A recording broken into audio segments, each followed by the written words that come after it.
and I went ahead and maxed out my new Grand Warden to level 20, but today I'm going to be finishing off the rest of my base and maxing out everything but my walls because of course I don't want to finish off my walls to level 11 just yet. I have to save something for myself to upgrade to over the next couple of weeks and months or until we get something new for Town Hall 11. Anyways, let's go ahead and do that right now. Before I start, big shout out to Taploot. They're a way to get free gems, which I talked about in the last video. They hooked me up with some gems today. If you guys want to find out a way to get free gems, check out the link in the description below for a video I did for them. Check that out, and let's go ahead and start with some of the new buildings. So first of all, we got a Cannon Archer Tower, Wizard Tower, and X-Bow for upgrading to Town Hall 11. And believe it or not, these are almost as expensive, if not more expensive than the Hero. Let's do the calculation afterwards.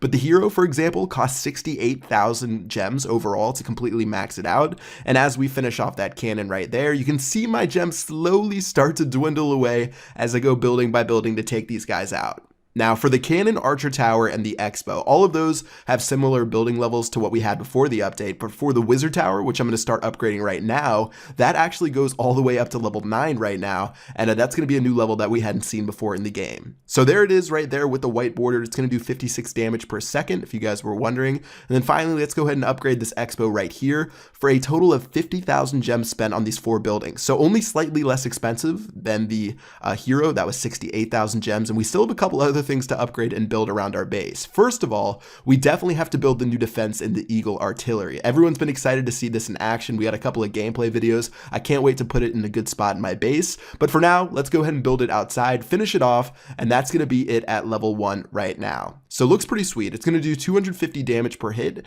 and 15 shockwave damage. So if something doesn't get directly hit by it, it's only going to do 15 damage to it. So it seems pretty strong, but let's go ahead and upgrade it to level 2. But before we do that, we have to finish off our gold storages because we don't have enough space to hold all of the gold for the upgrade. So 10 million gold to upgrade it up to level 2. That's going to go ahead and finish up right now.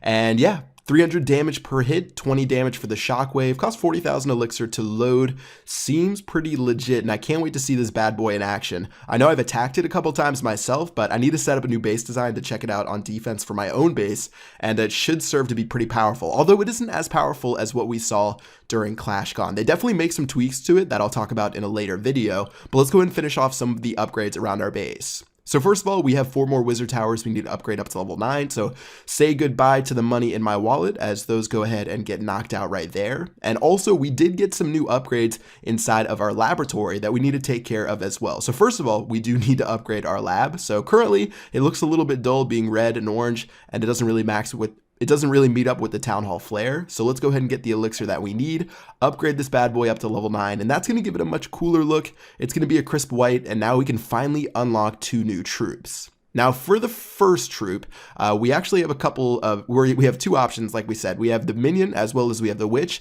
and let's go ahead and start with the witch and upgrade this. Now, one thing about the witch, I've been talking about this on Twitter, but the witch to me is the most powerful troop inside of the game. The level 3 witch is ridiculously strong, a maximum of 10 witches. If you guys remember the sneak peek videos that I did, I remember when I talked about the witches, how strong they were going to be, and it's by far and away one of the biggest shockers in this update because the witches are 3-starring bases left and right, and I'll have to show you guys some examples like I did yesterday. Also, we are going to get the minion to level 7. Pretty okay upgrade. You're only getting a little bit more damage per second since it is such a tiny troop.